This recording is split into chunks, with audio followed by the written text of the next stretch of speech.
everyone and welcome to Daily News Simplified, your one-stop solution to detailed analysis of current affairs which are published in the daily edition of the Hindu newspaper and are equally relevant for your UPSC preparation. Articles dated 3rd March 2023 are listed on your screen and the time stamping along with the notes in PDF and Word format are given in the description box. So let us begin with the first article for the day. This article of the Hindu newspaper appeared on page 6th and states an important community-led initiative taken by the Union Territory of Lakshadweep with regard to the fish aquaculture. Now, the community-based ornamental fish aquaculture has just started, where a group of women helping each other, forming a group to go for fishing and aquaculture related activities in the Union Territory of Lakshadweep. This is an important self-reliant initiative and should be replicated in many other states across India. Now, the relevance of aquaculture is extremely high with respect to your General Studies Paper 3 under Food Security, Economics of Animal Rearing, Supply Chain Management, and it may also be asked under Transport and Marketing. For example, in 2013, a question was asked in the UPSC's Means Examination GS Paper 3 with regards to the pink revolution, which is associated with the meat production in the country. Now, on the same lines, we have framed a question today which says that India's food and nutritional security cannot be completed without the blue revolution. Comment. Also state various measures taken by the government to promote blue revolution in India. Now, blue revolution is associated with the fisheries and the fish production in India. It is on the line of white revolution, where India has shown the quantum jump in terms of the overall milk production. The same is there. Government is looking to provide the impetus to the fisheries production across the country, be it the inland or on the marine side. After the entire discussion of this topic, you will be in a position to answer this question in about 150 words. So the content for today's discussion would be, we are going to read about what this community-based ornamental fish aquaculture program of Lakshadweep is all about. We are going to look into the map of Lakshadweep and some of the islands. This is important for your prelim examination. We'll look into the status of aquaculture as well as other fishing activities in India along with the important data set. Then we are going to move towards the issues and the challenges which are faced by the fishing sector, most importantly in the marine fishing sector. Then we are going to look into the measures which are taken by the government, some of the way forwards, and then we will come to the practice question in the last. So let's start this comprehensive discussion with understanding what is this community-based ornamental fish aquaculture is all about. So this program was launched in the Union Territory of Lakshadweep in one of the islands which is known as Agati. This island is one of the western island and part of the Lakshadweep where first of its kind experiment has took place. 77 women and 5 men were selected from the area. They were provided intensive training as far as aquaculture is concerned. They were grouped into small groups, and in this Indian Council of Agricultural Research, that is ICAR, along with the National Bureau of Fish Genetic Resources. Now, Fish Genetic Resources was the one which has provided the germplasm or the basic biological tissues, or you can say the fish seed, to these farmers and their groups so that they can experiment more and grow fish aquaculture. Now, the most important benefit of this is that this group has raised the ornamental shrimps to a marketable size. Marketable size means that it is now at a commercial stage. And because of this marketable size, this is now going to generate substantial income to these women. See, Lakshadweep is an important coral island of India. There are very less commercial activities. They don't have any large level of mining or primary agriculture. They don't have a very developed service sector. So fishing is one area which can provide them sustainable income for the long duration. Now, before going deeper into the discussion of the fishing sector, let us go through the map. So as you can see on this map, this is where Agati Island is situated. It is the westernmost island of Lakshadweep. The two important things that you should know is that on the northern side of Lakshadweep Island, we have Lakshadweep Sea, And on the southern part, there is one important thing which is known as 9-degree channel. This degree is nothing but the latitude. And this 9-degree channel separate the Minicoy Island, which is the largest island of Lakshadweep, to that of the other islands. One important observation here is that Indian naval forces have used some of the words of these islands like Kavarti and Kiltan to name their important ships. The Lakshadweep Island lies parallel to the coast of Kerala on the western side or in the Arabian Sea side of India. Now let's understand some of the important terms before venturing into the deep discussion of fishing in India. There are three important key terms. The first one is aquaculture, followed by mariculture and the pisciculture. You should know the basic differences of these three. Aquaculture includes the aquatic organism. It may be in the fresh water, it may be in the marine water. It includes organism means it includes both plants and animals. So it might include fishes, mollusks, and even the aquatic plants. So that is the reason why aquaculture includes both flora and fauna. It is more important in South India. In North India, as there is no ocean, there are mostly the ponds, lakes and the rivers. So you will rarely find large number of aquatic diversity. On the other hand, mariculture is a sub-part of aquaculture, which is actually involved in the marine organisms only. In the above, in aquaculture, we had both fresh and the marine. Here we only have marine organism. This also includes the byproducts of the marine organisms such as fish oil or other important goods from the open ocean. It includes prawns, oysters, beetake and others. The third important one is pisciculture. Now, pisciculture is itself derived from piscis, which is a fish. So here the prime focus is fish. It may be salmon, it may be catfish or others. It is practiced in big tank or even ponds. It may be in the pond, rivers or even tank farming, but it is not in the marine or oceans.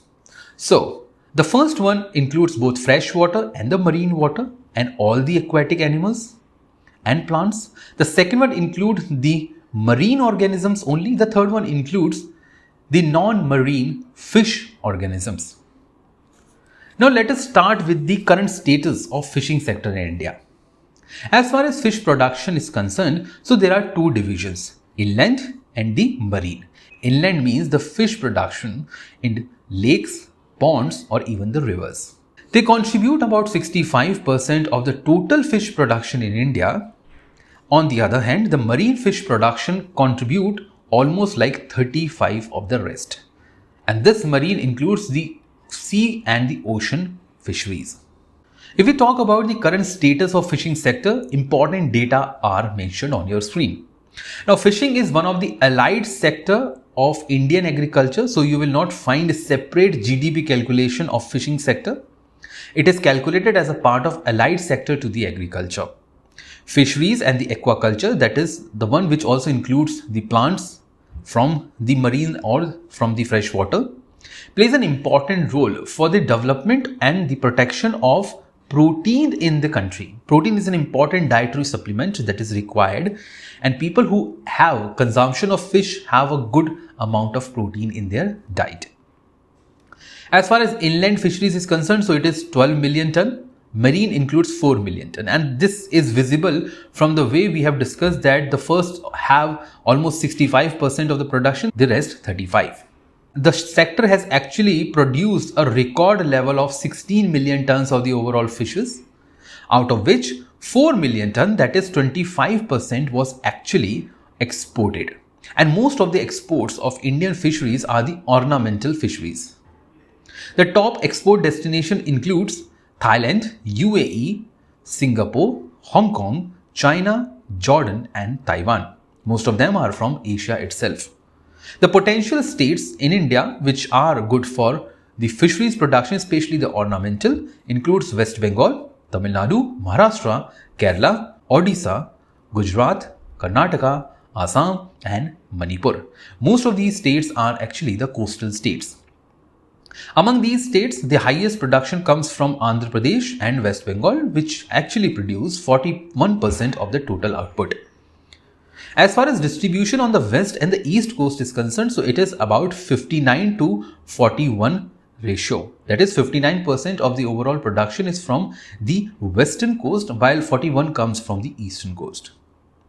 Overall, there are 1548 fish landing centers. Fish landing center means the fishermen, after collecting the fishes from the respective destination, that is ocean, lake, ponds, rivers, comes to collect those fishes at a particular center. So there are over 1500 of them. As far as Blue Revolution is concerned, which is one of the target of the Union government, under Pradhan Mantri Matsya Sampada Yojana and Fishing Infrastructure Development Fund, 69 fishing harbors and landing sectors have been constructed by the government since 2015, which is one of the landmark development. India as of now holds 10% of the global fish diversity, not the overall production, because we don't know the exact status of fishes. It changes every day.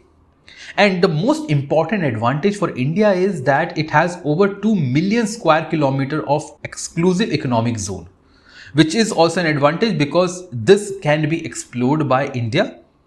Deep sea fishing can be explored by India to a larger extent for the economic development.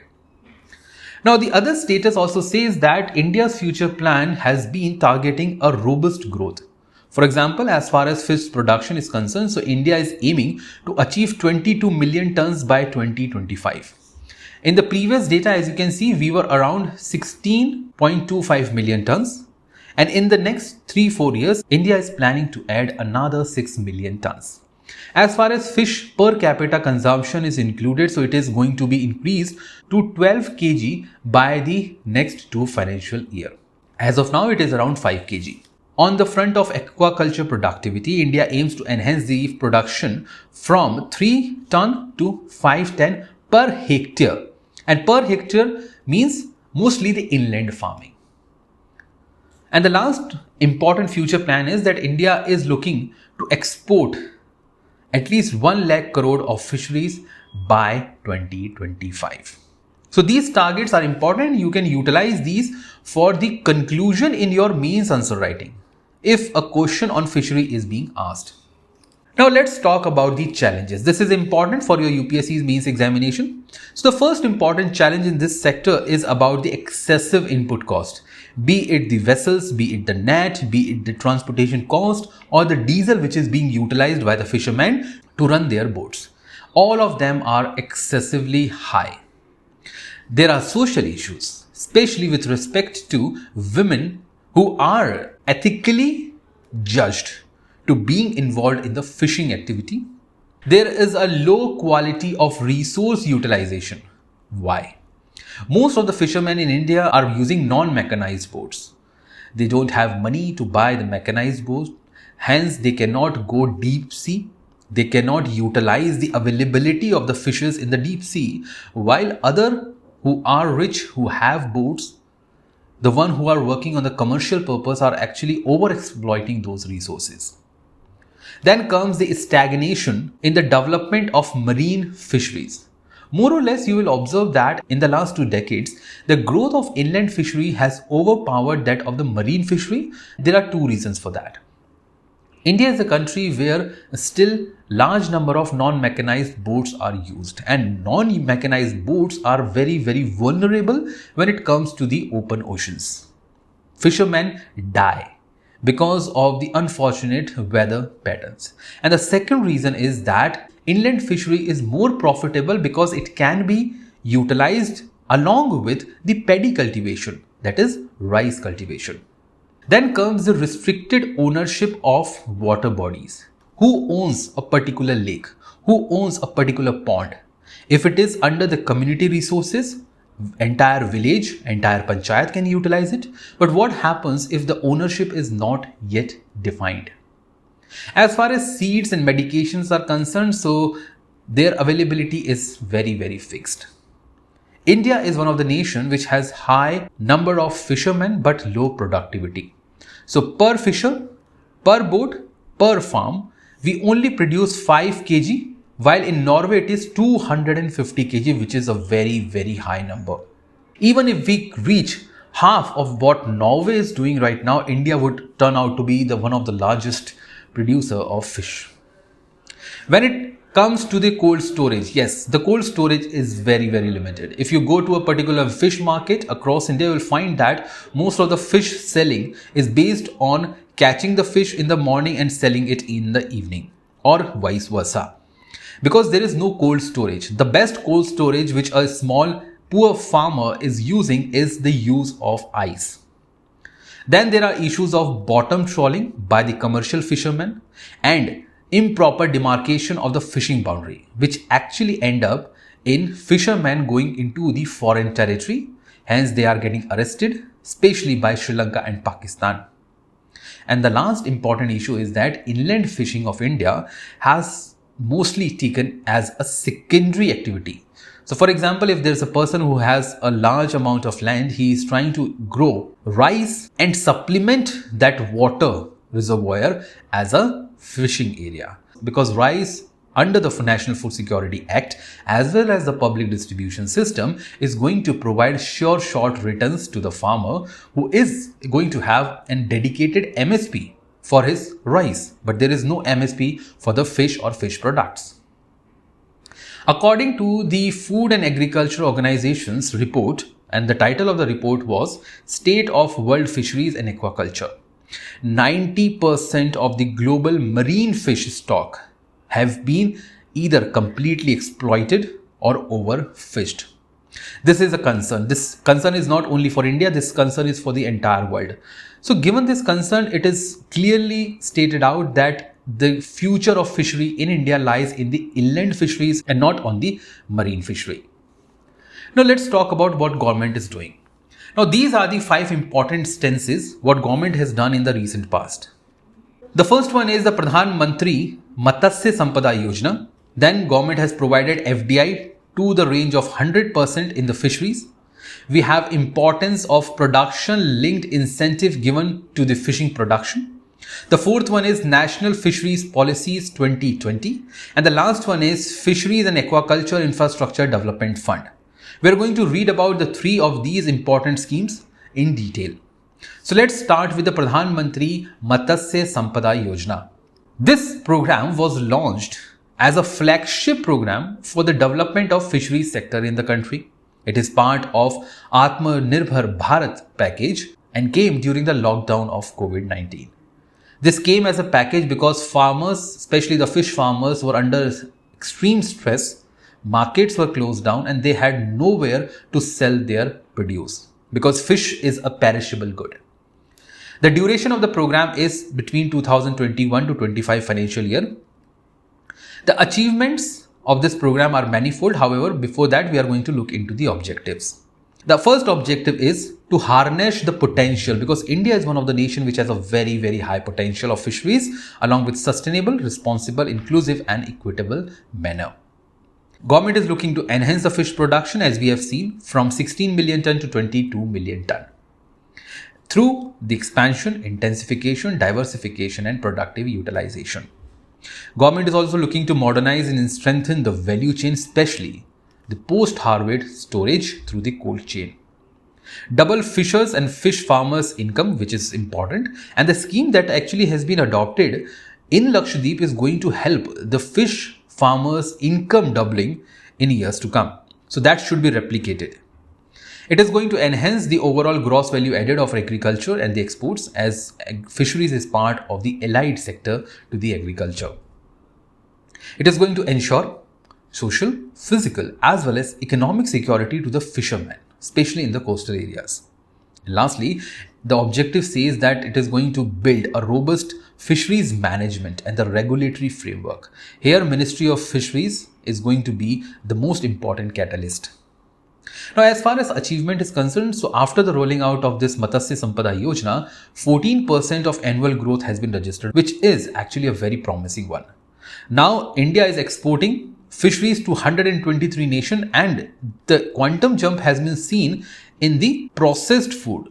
The next is that government has helped the commercial fishing farmers to go for buying of deep sea fishing vessels. This will promote the marine aquaculture. Government has built 20 integrated reservoir for the inland farming. Over 30 lakh farmers have been provided insurance coverage, which is a very good initiative. This social security was a long due. And also, government has extended the credit card or the Kisan credit card scheme for the fishermen and the fishers.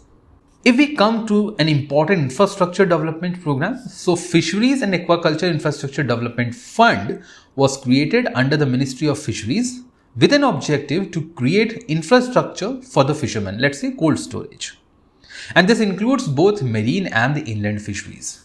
The target is to achieve 20 million tons by 2023, achieve blue revolutions, besides achieving the sustainable growth of 8 to 9% every year.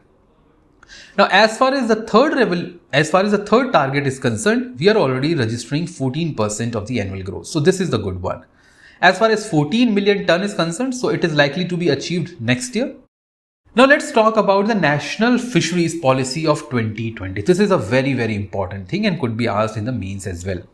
This fisheries policy actually has incorporated the first three one, which was National Policy on Marine Fisheries 2017, Draft National Inland Fisheries and Aquaculture Policy, as well as the National Mariculture Policy.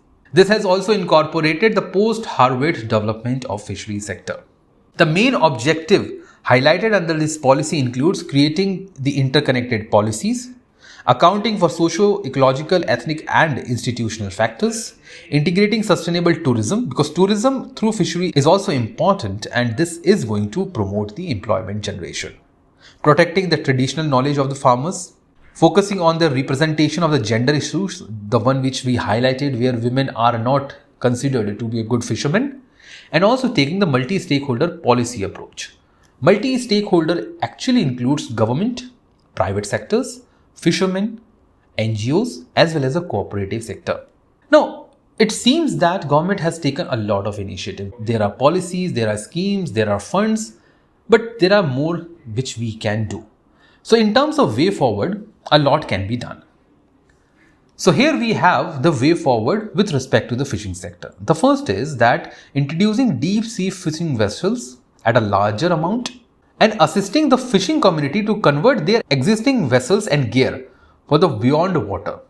Now how it is done? Let's say there's a person who has a boat, maybe one boat or two boat. So government can provide the machines, generators to run those boats and turning those non-mechanized boats into the mechanized boats.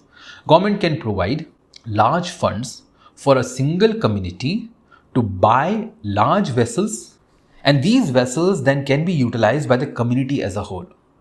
We need to make fishing as a primary livelihood for those who are living in the hinterland, especially for the inland farming. Then intensive fish farming is required. We have to move beyond the subsistence level. A farmer has to go beyond the existing borders and have to capture more fishes. We have to go for the species diversification for sustainable fishing as well as to protection of the environment. Innovative practices, let's say for example the recirculatory aquaculture system is required. We need to produce fish seed at a priority. Better GPS accessibility to the fishermen should be provided so that a fisherman should not have the fear to go into the deep sea. Once they have the GPS accessibility, they will go deeper into the sea, catch the fish, come back without any problem. And the last one is that easy credit availability to buy equipment should be provided. Kisan credit card is one such initiative. Infrastructure fund is the another one. But easy loans to the fishermen, irrespective of their location, should be provided. Especially, there could be the capital subsidy on the buying of deep sea fishing vessels and the mechanized boats. Now we come to the practice question. India's food and nutrition security cannot be completed without Blue Revolution. You can start this question with the definition of Blue Revolution and substantiate with one or two points. Now the point is the first part of your answer should substantiate with data, with example that how India's Blue Revolution will provide the nutritional security to the nation. In the second part of your answer, you should provide the steps, various steps taken by the government in this regard. For that, you can utilize these 5 important initiatives taken by the government. Then in the conclusion, you can go with the wider aspect and the benefit of Blue Revolution to the Indian economy. That's all for this topic. Let us now move to the next article for the day. This article of the Hindu newspaper appeared on page 1st and deals with an important judgment of the Supreme Court on the appointment of Chief Election Commissioner and Election Commissioner. The judgment has come with respect to the Anup Bhardwaj versus Union of India and others. Under this, the Constitution Bench of the Supreme Court has highlighted that till now, CEC and ECs were appointed by the President, but in the future they were going to be appointed by the President, but on the advice of a committee which will include Prime Minister, Leader of Opposition in the Lok Sabha and the Chief Justice of India, until a law in this regard is made by the Parliament. The condition in this says that the leader of opposition, if not present or not recognized, because according to the convention, the leader of the opposition was easily be defined, but in the last Lok Sabha election, the leader of opposition could not be defined because the opposition parties could not gain the required number of seats. If the same happens in the future, the leader of the largest political party in the opposition will come and will become a member of this committee. The relevance of this topic has been on the multiple grounds. For example, this could be asked in the mains examination GS paper 2 under the Indian Constitution because Article 324 of the Indian Constitution deals with the Election Commission of India. It can be asked with respect to the separation of power, quasi-judicial bodies, even the constitutional post. Their powers, functions, responsibilities could be asked with respect to the Election Commission of India. In 2017 mains examination, a question was asked with respect to the Election Commission of India and the electoral reforms. Today we are going to dissect this article into 2 parts. The first one is the existing practice of the appointment of the CEC and ECs, and then we are going to look into the suggestions given by the Supreme Court. Now, most of the judgment given by the Supreme Court is based on the recommendation made by the Law Commission previously under its 255th report. We are going to look into some of those suggestions of the Law Commissions as well. The current status of the Election Commission is mentioned on your screen. As far as conduction of the elections in India is concerned, so the Election Commission of India is responsible to prepare the electoral rolls and conduct the elections to Parliament, that is Lok Sabha, Rajya Sabha, legislations of every state, President and Vice President's office, and the same article says that Parliament is required to make a law with respect to the appointment of the election commissioners in the future. The second clause of the article says that chief election commissioners and election commissioners are going to be the part of the election commission. When election commissioners are appointed, chief election commissioner will automatically become a chairman or the head of the Election Commission of India. As far as appointment is concerned, so under Article 324 Clause 2, election commissioner and the chief election commissioners are appointed by the President, subjected to the provision which is provided by a law under the Parliament. Regional commissioners, on the other hand, are appointed by the President with consultation to the election commissioners. After the appointment, they can be removed, and this is given under the Clause 5 of Article 324. They are removed on the similar grounds as what is required to remove a judge of a Supreme Court. Please remember this. This is Supreme Court, not High Court. The conditions shall not be varied, and the condition here are the condition of his or her service, and they cannot be varied to the disadvantage after his or her appointment as a chief election commissioner. Election commissioners or the regional commissioners removed only on the recommendation of CEC. So before removing them, CEC's recommendation is required. As far as term is concerned and resignation is concerned, so in 1991, Election Commissions Act was passed, which decides the condition of services and the transaction of business. And this act says that they can work for the maximum of 6 years or till the attainment of the age of 65 years. But it has been observed very rarely that an election commissioner would complete 6 years of their tenure. If they want to resign, they will resign to a person to whom they were responsible during the time of appointment. So as president appointed them, president is the one who is going to take their resignation. Now let's talk about the highlights of the judgment. But before that, please understand that the judgment as of now is based mostly on the recommendation of the Law Commission of India. Now there are three major highlights of this judgment. First, all the election commissioners and chief election commissioners are going to be appointed by the president on the recommendation of a committee or a panel. This committee will include three people: PM, leader of the opposition party, and Chief Justice of India, till a law is made. So, if a law is not made, this process is going to continue. If the law is made, slight changes may be brought up by the parliament. There is going to be a permanent secretariat of the election commission, and this secretariat is going to assist the election commission on its functioning.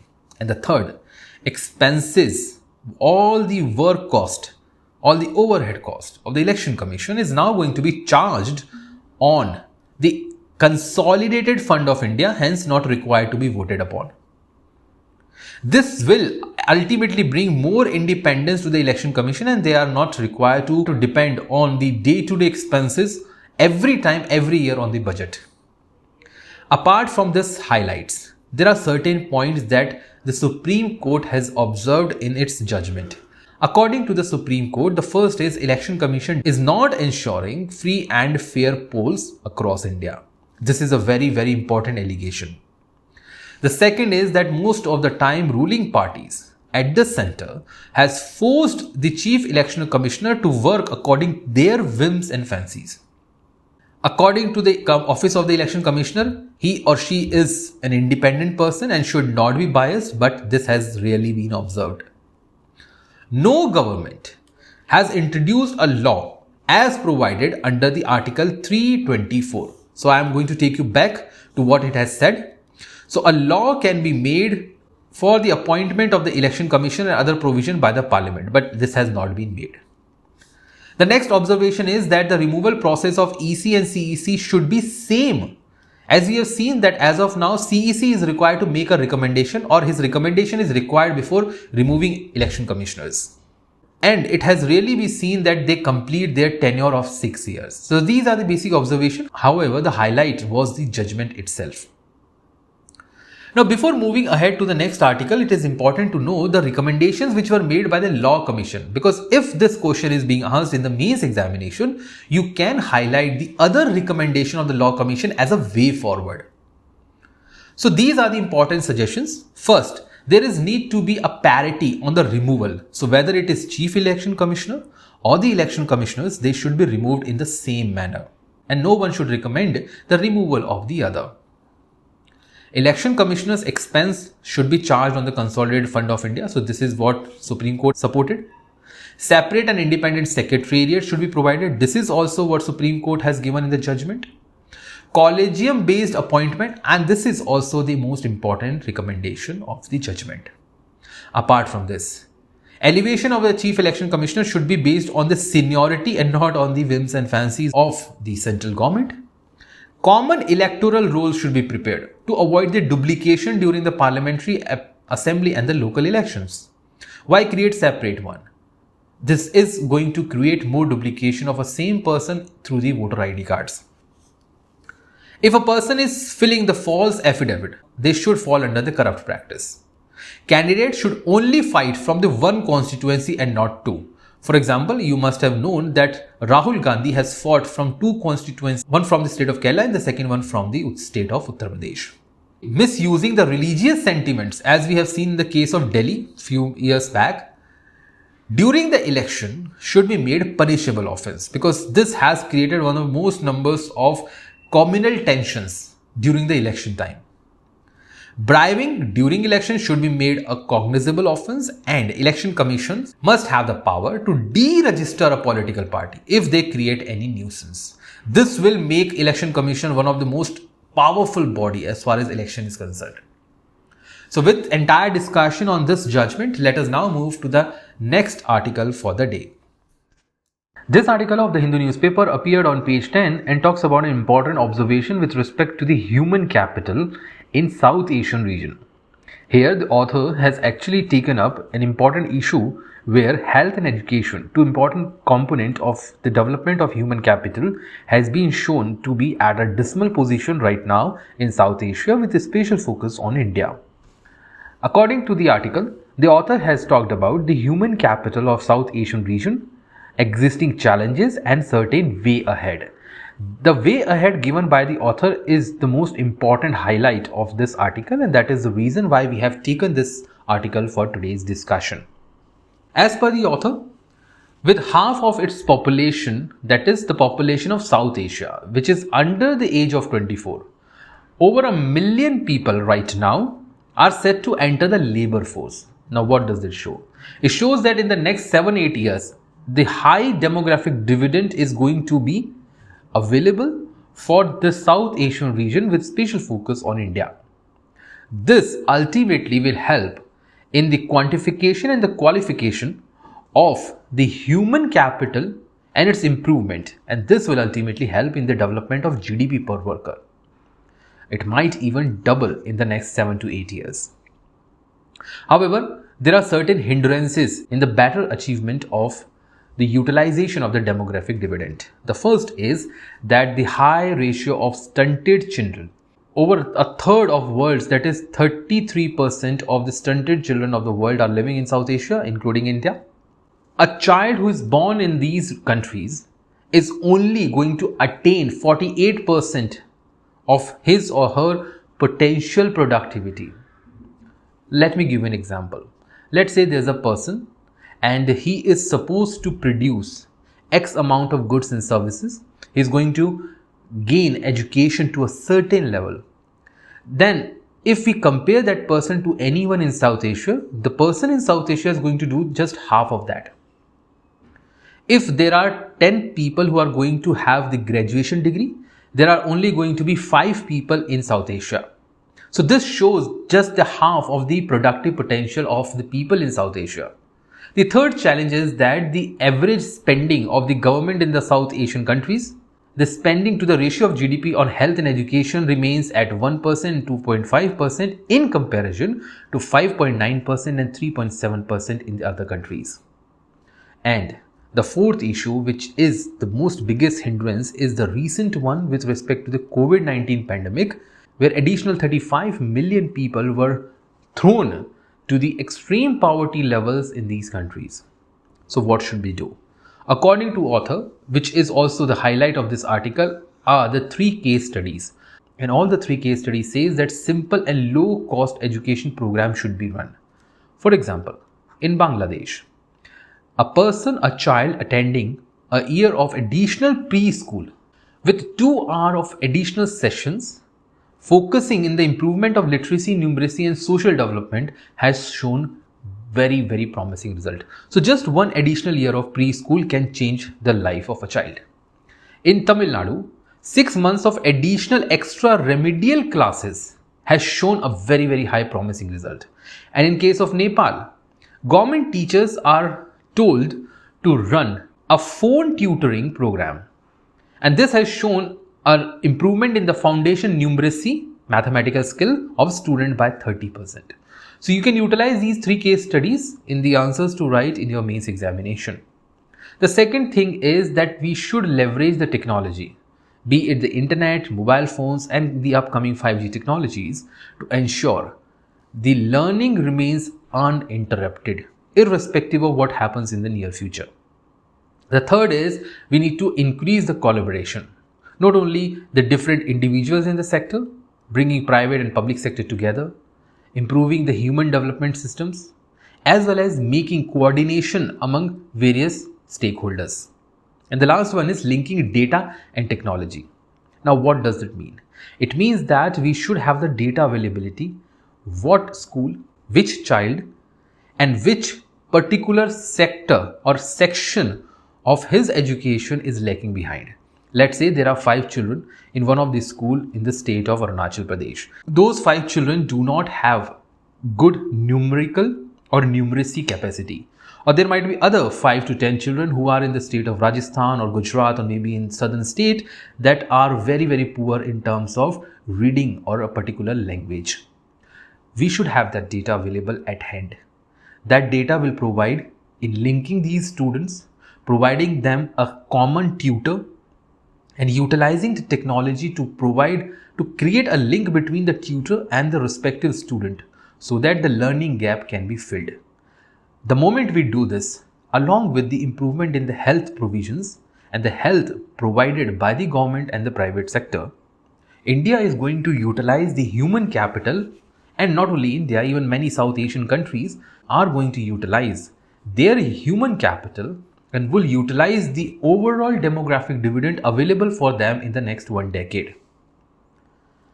With this discussion, please, let us now move to the 2 important references that we have highlighted for today's discussion. Now, before winding up today's DNS, these are the 2 important references that we are going to provide. The first one is, which was published with respect to the article on page 14, and it says that India-China has discussed the LAC situation where both the countries have met, and India was represented by India's External Affairs Minister S. Jaishankar. Now, as far as the issue of LAC is concerned, so we have discussed that in thorough detail on the DNS dated 18th December 2022, where we have talked about important issues of LAC and different forms of border that India is sharing with its neighboring countries. The second reference is with respect to an important agreement signed between India and Italy on defense cooperation. Now, as far as India-Italy relations are concerned, so we have discussed that thoroughly on 21st of February in much detail, where we have talked about not only the defense relations between India and Italy, but also its historical, economic, political and other relations. So in order to read more on that and learn more on that, follow the DNS dated 21st of February. That's all for today's Daily News Simplified. Thank you. Stay tuned for more such updates.